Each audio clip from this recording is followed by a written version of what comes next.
Ann Margaret with Janome Canada, one of the educators. I'm going to show you how to do buttons and buttonholes on the Sewist 721. Super easy procedure, but one of the things I'm going to tell you right off the bat is to grab the manual, because the manual has a step-by-step instructions on how to do this. Buttonholes are not something we do every day, and I don't know about you, but I can't remember all the steps for everything, so this makes life easier.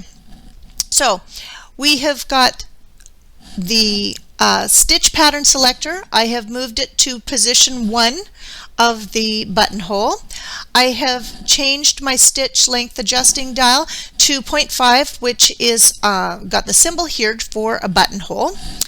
And we have our stitch width adjusting dial at 5. And our tension is at a 4. So now we are ready to go. Now, at the beginning of the overview video, I told you that we had 2 different feet for doing buttons and buttonholes. This is the sliding buttonhole foot, and as you can see on the left hand side, there are little notches, and you can see the red arrow that's pointing to them. Well, this slides. So as you're sewing, it moves down, so you know how big you need your buttonhole to be. So I put my button next to this to figure out what size it needed to be, and I figure about 4 notches down should do the trick. So I'm going to put the foot on. Super easy. And remember I said it slides? So make sure that it is all the way forward, because what's going to happen is you're going to do your first leg of your buttonhole and it's going to move forward. So if you start here, there's nowhere for it to go. So we've got it all the way up forward, and we put our fabric in. Oops, it slipped back. There we go. And we are ready to go. I've got my thread out of the way, and I'm going to watch as this arrow goes down 4 spots. 3, 4. Now I'm making sure that my needle is in the up position before I turn the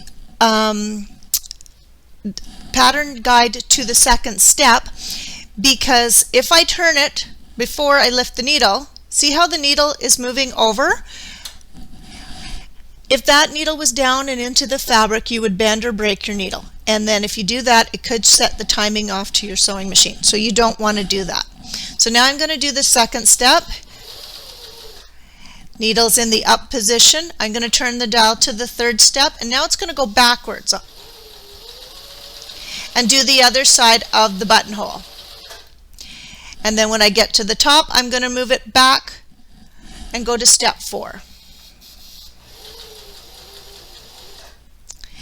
Now while the needle is in the up position, I'm going to lift the presser foot and I'm going to pull the fabric out, and I'm going to cut off my threads, and I have a buttonhole. Whoops, there you go. I have a buttonhole. Now, you would then take your seam ripper and open up the inside here so that your button will fit through. So now I'm going to put the button on with the sewing machine. Yes, that's right, with the sewing machine. So I've grabbed the other buttonhole foot, or the button foot, which is this one, and I'm going to put it on the machine. Nice and easy. And again, I'm going to grab my manual for the instructions on how to do it and all the steps. So we're going to put our stitch pattern selection to a C, and we are going to put our stitch length adjusting dial, it's going to be at a 2. We are going to have our stitch width adjust, you try saying that 3 times fast, a stitch width adjusting dial, it's going to be onto number 3.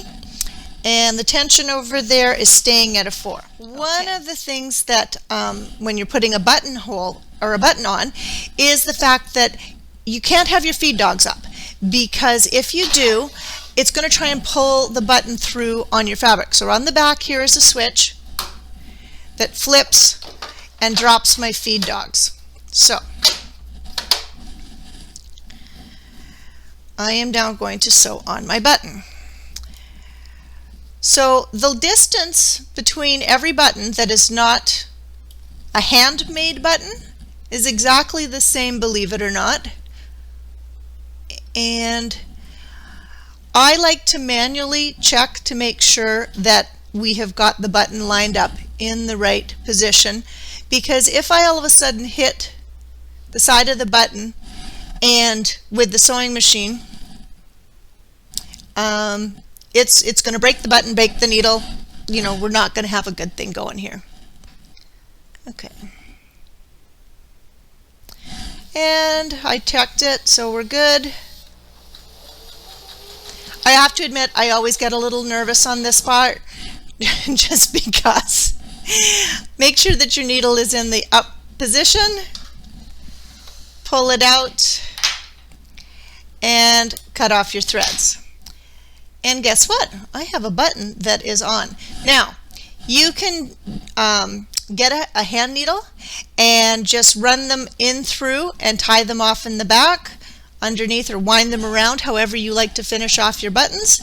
But bottom line is that I have sewn on a button with my sewing machine. Super easy.